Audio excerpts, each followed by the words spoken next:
Nature creates an animal, and that animal is automatically in an environment where it has food, water, and everything that it needs in order to sustain itself and not go extinct.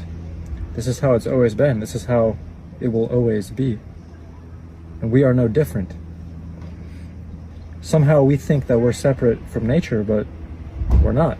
We are just another animal, a highly evolved animal. And we truly have everything that we need. Nature is so abundant.